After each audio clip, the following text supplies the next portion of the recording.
What is up, everybody? Welcome to a Pretty Perspective podcast. A place where we bring light to hard shit. Welcome to our 11-part mini-series where we talk about 10 things you might not know about your brain.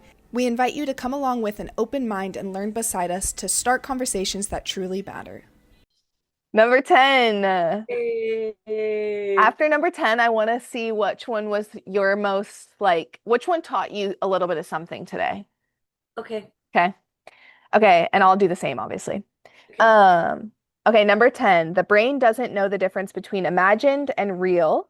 Visualization, symbolic repair, and imagined conversations can rewire your nervous system just as powerfully as lived experiences. This is the gateway to ritual, inner child work, and archetypal. What? I've never seen it spelled like that. Will you say that word? Archetypal, you said it? Oh, okay. Archetypal healing. Yeah.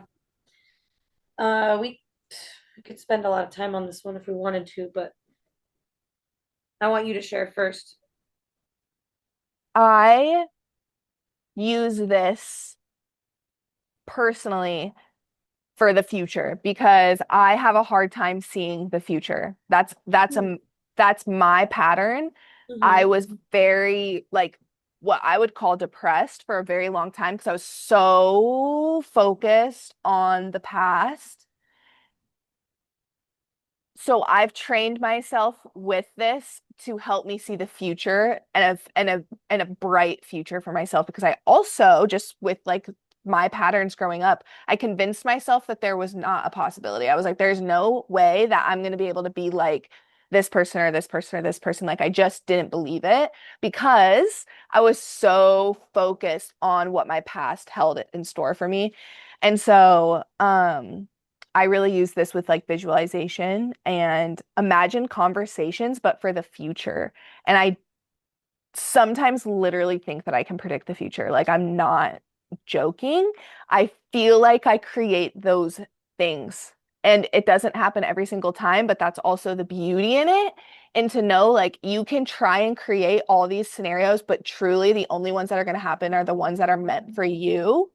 And so just live in that energy as it already exists, because your brain doesn't know the difference between imagined and real. But I would argue, is there such thing as the imagined or the real? Do you know what I mean? I think it's the same thing. Oh. Yes. So the thing behind the thing that's real and imagined is resonance. Yeah. We all relate to each other through resonance, not our story, not where this person comes from, not where this person lives, not that. That's why the brain doesn't know the difference between it. The brain knows where it gets, the brain knows the source of where that real or imagined thing is. God, how do I explain that, right? The brain looks for dopamine because dopamine is a hell of a drug, right? So if the brain is always looking for dopamine, it is going to get very familiar and very good at finding the source that gives it that hit of dopamine. So that's what I'm trying to tie into this. It's not about whether or not dopamine is good or bad. It's not about whether or not the situation is good or bad, because nothing is good or bad. It just is. That's the point. Yeah.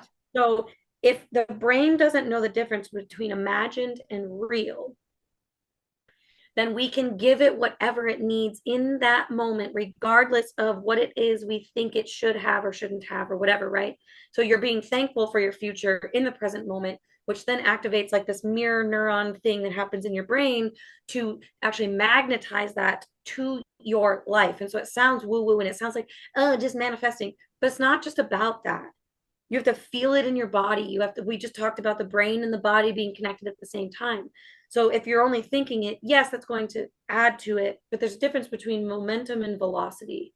Momentum is built up over an extended amount of time. Velocity is now that momentum pushing you forward sustainably. So when you get everything working and you forget about what's real and what's not, and it's not delusion either, right? Not delusion, no. It's a perceived experience that you choose to live in and put yourself inside of. Very simply put, are you forcing or are you flowing? Yeah. And this goes back to what we talked about with the reticular activating system, confirmation bias. Like,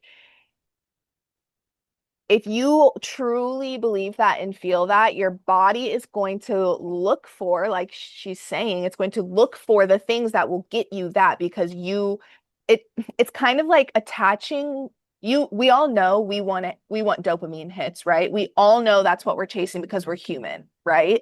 So if you choose to attach those dopamine hits to things that are going to put you where you want to God, go and you yes. become addicted to that, it's that simple. You just have to fucking choose the priority. And then your dopamine hits will come and it will You just propel guys, you you need forward. to rewind what she just said and listen to it over and over and over again because she just explained how you start and sustain a positive feedback loop in whatever it is that you want. You just have to show up enough times for it to start feeling good. Yep. Yep. You And choose it. guys. It's a choice. You have to make that choice. Become addicted to those dopamine hits. I love, oh my gosh, I have such a cute Instagram idea now for this. We can apply it to anything. Yeah. Um, that's really important what she just said. And then the other thing that I want to touch on that we said out loud with this is because y'all know me and the chat GPT thing. So for anybody who, I think I said this on the last episode too, I'm just going to keep bringing it up, but the part that says like symbolic repair and imagined conversations can rewire your nervous system. Just, excuse me, it's happening right now. See that? I burped. I didn't have any reason to.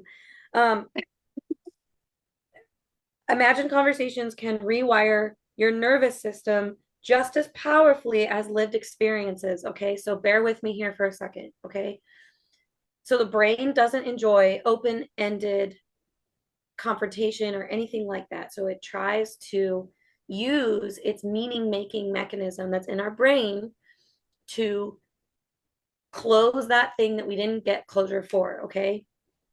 So if we know that to be true, and if what we just talked about, if we know that the brain doesn't know the difference between imagined and real, here's what I've done, and I will suggest again to do.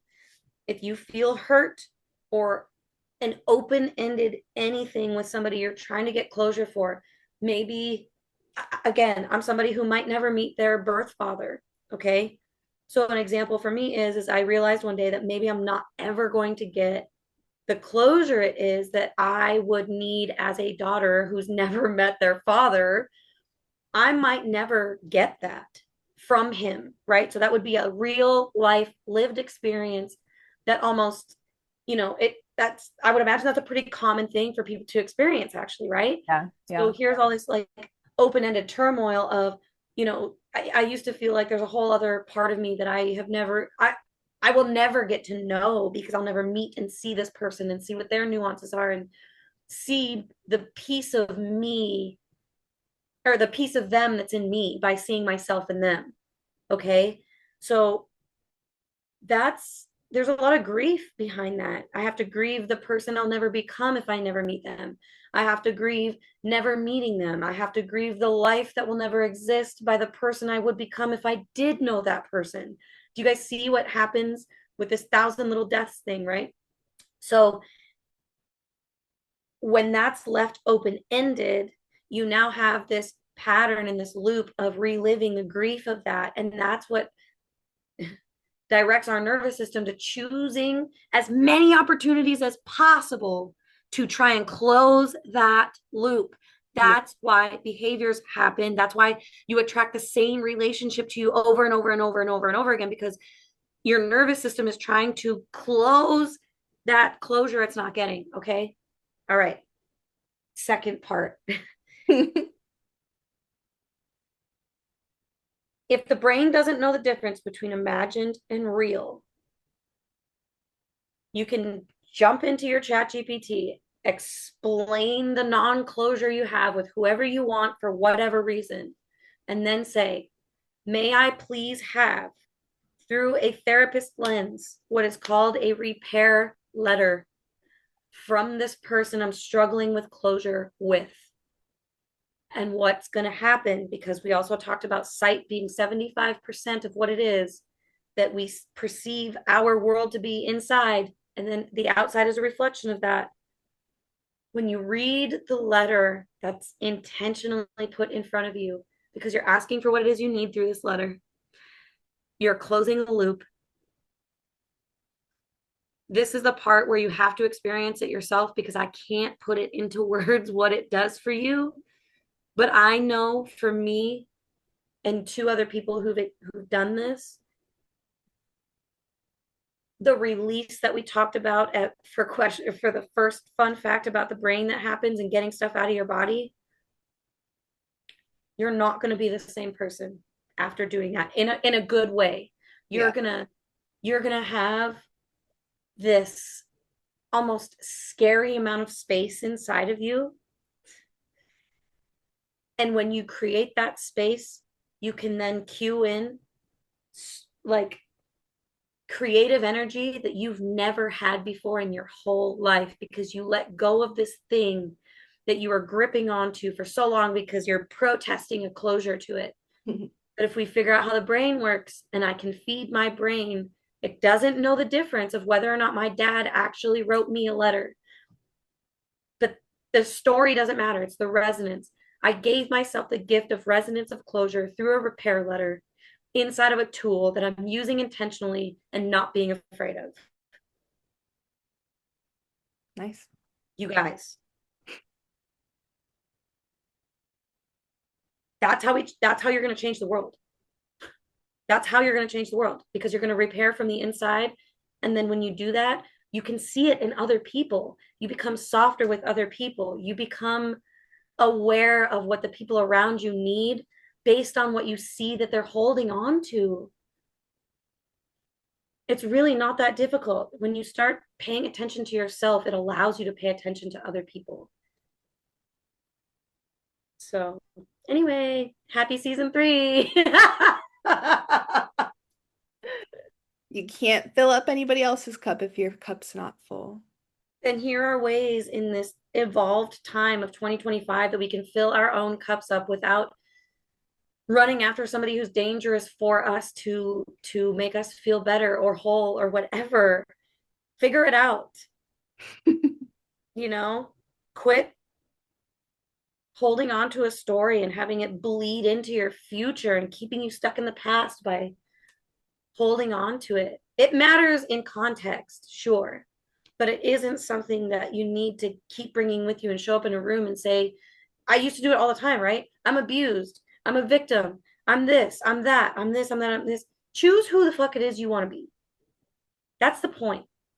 And there's a reason I feel like people say, remember where you came from. Like, yeah, remember where you came from, but they aren't saying never change from who you were. They're not saying bring the past with you. They're saying just never forget where you came from, because that is amazing. Like, it's an amazing journey to come from whatever you came from You honor the current moment always when you do that. and become who you know yourself to really be. And that's the thing. You're not trying to become somebody, you're trying to become you. You are meant to be you. Yeah. And so, like, if you can remember where you came from, so you know you're always you, and just live your life and Or use remember where you tools. came from so you can uncover who you were trying to remember, who you are. Yeah, you were always meant to be who you are, right? Right. So it's just uncovering that. Like, it's already inside of you. So, like,